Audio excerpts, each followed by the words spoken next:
Real. Next up, y'all, I want to y'all to welcome former City Councilman John Sharp. He wants to share a few words. Is that okay? Yeah. All right.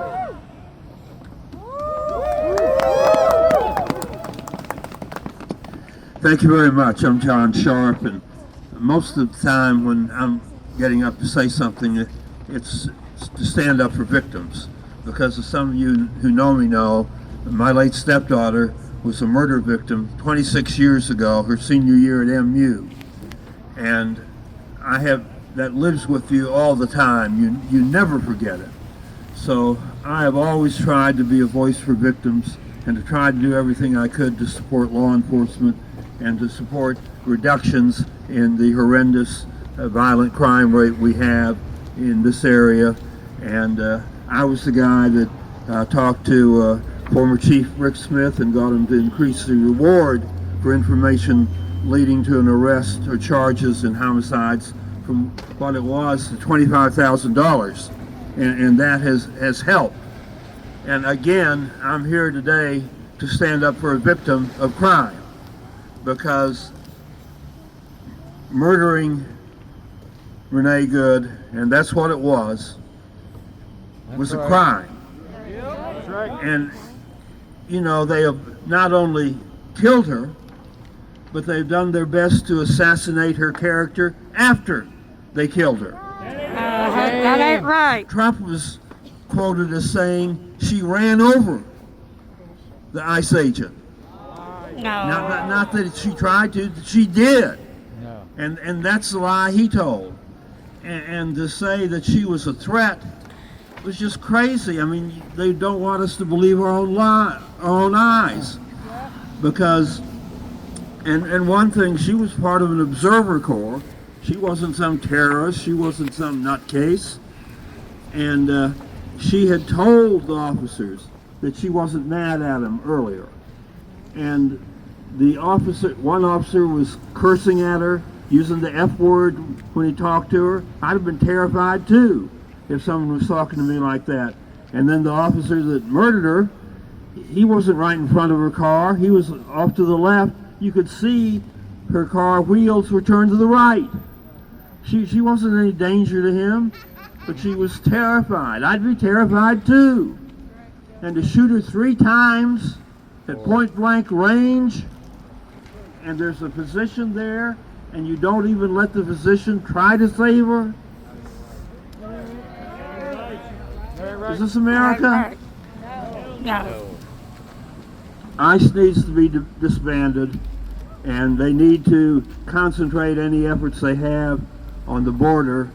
But this whole operation is just based on a lie. Because remember when Trump said, and I know it's hard to keep track of his lies, but remember when he said this was going to be to deport the worst of the worst? The great majority of people they've deported haven't ever disobeyed any laws here in America. They're hardworking people. They're our neighbors. They're our friends. They're contributing to our economy. And the only violation of our laws they made is when they came over to our country without documentation, but they probably believed what has always been a motto of the U.S. And when you go to the Statue of Liberty, it talks about bring me your poor and huddled masses. But I guess that doesn't count if you're black and brown.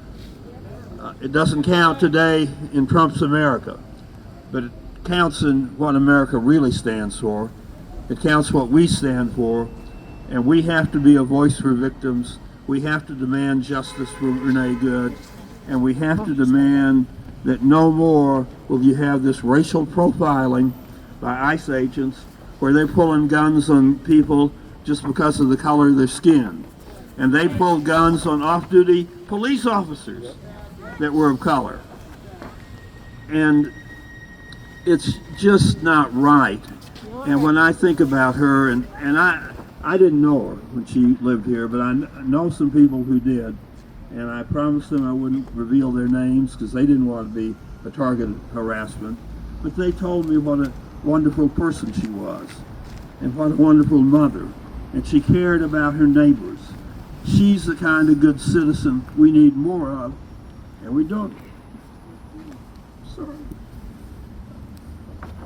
need her in the ground, and we don't need her character assassinated. Thank you.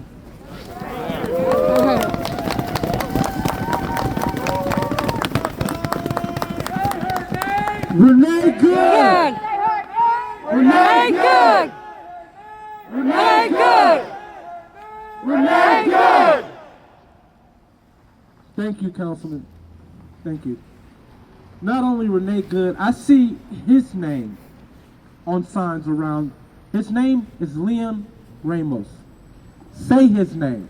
Liam Say his name. Ramos. And that's what it takes for us to internalize this and the pain and that it is real, y'all.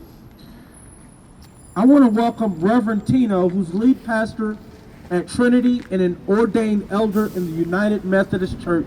Reverend